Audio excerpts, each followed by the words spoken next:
That if they're going to win, they have to shoot a high percentage at the free throw line and make some three-point shots, and they have not been able to do that today. Stockton and Payton go out. Bryant and Kidd back in for the West. Alonzo Mourning. Shake move on Duncan. Takes him inside and hits the slam. Alonzo Mourning. Mourning has 15. 5 rebounds and 3 blocks thrown in.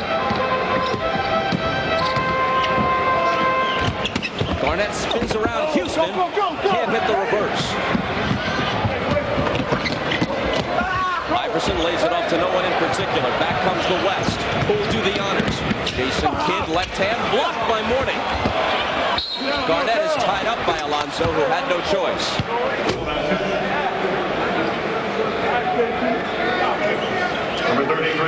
Gary Payton on the little penetrating dribble here. Allan Houston gives him a little bump, and you see Tim Duncan there with the follow-up.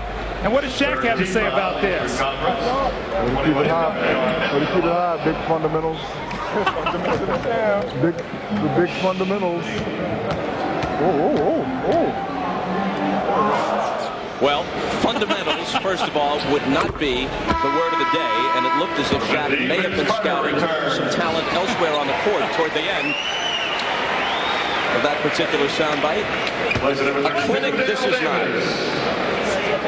An all-star game, it most definitely is. Garnett has 21 points, 9 rebounds, 4 assists. You know, by the last possession when Allen Iverson was driving the ball down the floor in the fast break, he thought Reggie Miller was going to run for a layup. He got to understand Reggie Miller runs to the three-point line, so he dropped it off, and Reggie was standing at the 3 instead of going for the layup. Carter fakes a 3, takes a running one-hander, and cans it. And Carter's got a dozen. Kobe Bryant drives on Reggie Miller. Gives it up to Duncan.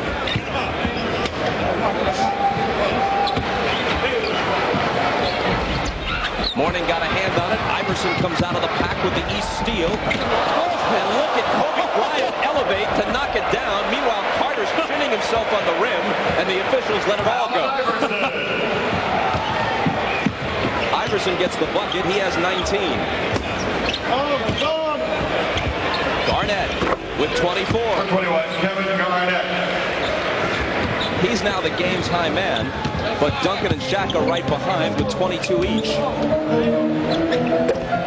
It spins out for Houston. He just cannot buy a shot today. We're in the last 3 minutes. Kidd, big lob, Bryant. You know, the ball goes up. It's like a feeding frenzy. 3 guys go for the alley-oop. I'm surprised we haven't had a mid-air collision. The guy's knocking himself out. Like throwing raw meat into a shark pool.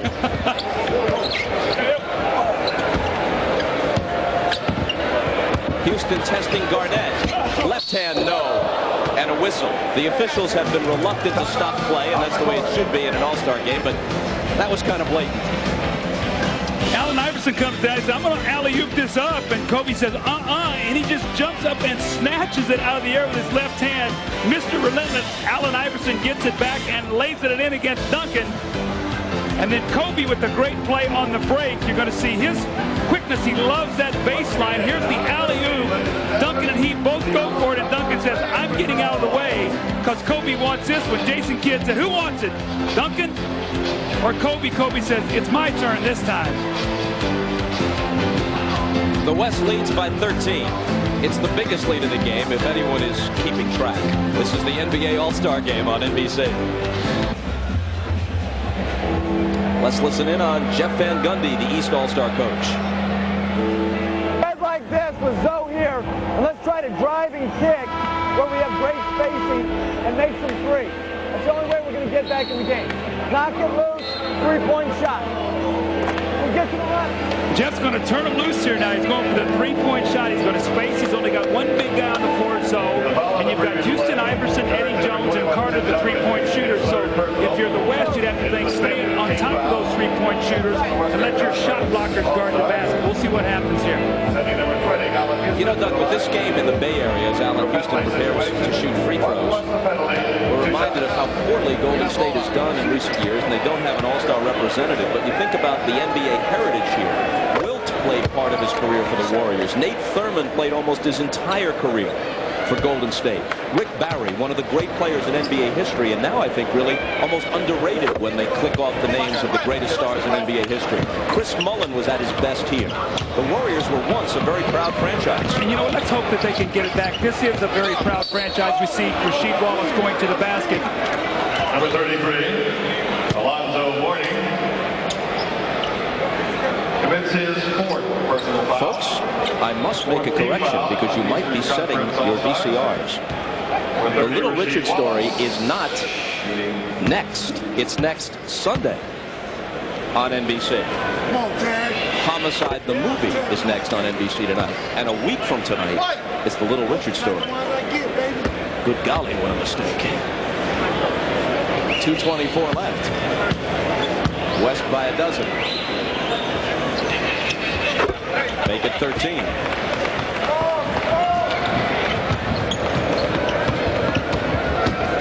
There's the kick in the 3, and you see Kobe covers it, forces him to take a tough 2, so that's good defense by Kobe Bryant. He didn't let him get the 3. Here's Vince Carter with the steal. Wraps it around and has no one to throw it to except an opposing player. Jason Kidd up high for Rasheed Wallace. Alonzo Mourning contested it. That was a spectacular defensive play. Well, that's a little bit what Pat Riley talks about. Do you think that in a game like this, Alonzo Mourning is going to give up a basket? Absolutely not. Watch him go up and challenge that shot. That is why he is the leading shot blocker in the NBA. Now, this is an incredible block because Rasheed Wallace is extended to about 12 feet here. And look at Zoe come over with that relentless energy and that defensive effort that he is so known for.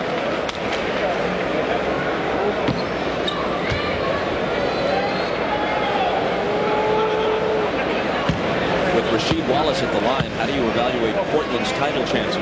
Well, I think that with him, it's going to rise so much on him. And Bob, we talked about him controlling his emotions because he is a terrific talent. And if he will do that, Portland has every opportunity because it looks like they're going to have the best record if they can win with their home-laden schedule here at the end. And there's Rasheed right there in the end. A little bit of the talent that we have seen in the past from him. But Portland has a very favorable home schedule, only 13 road games the rest of the way. The Lakers have 20 road games the rest of the way. Big difference. Iverson rebounds the missed 3 by Carter and hits a reverse. Iverson has 21 points to lead the East. Garnett, little flip to Duncan, and Duncan scores. He's got 24. So does Garnett, and Shaq has 22 for the West. Houston's 3 is there. How about that textbook jump shot by Allen Houston, pulling up and shooting that 3. What a marvelous jump shooter. Just has not shot it well today.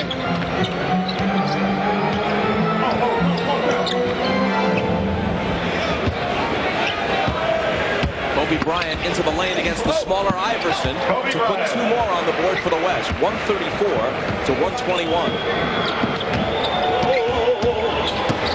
Iverson blows by Kidd, and although Duncan came over to contest it, the answer scores once more.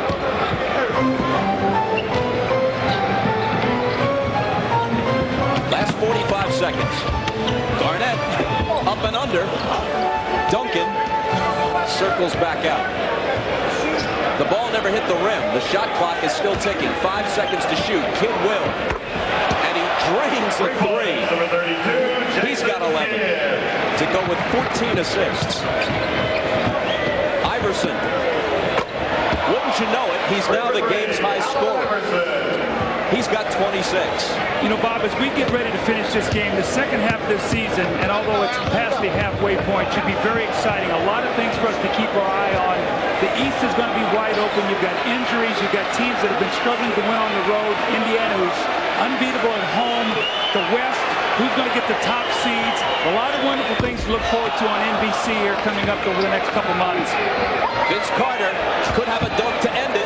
Has to shoot it from behind the glass. It would have been appropriate, considering what he did last night, if the game could have ended with a Carter dunk. But I think we had more than enough entertainment, didn't we? Well, I said 150, 137. We weren't too far off. We don't yet know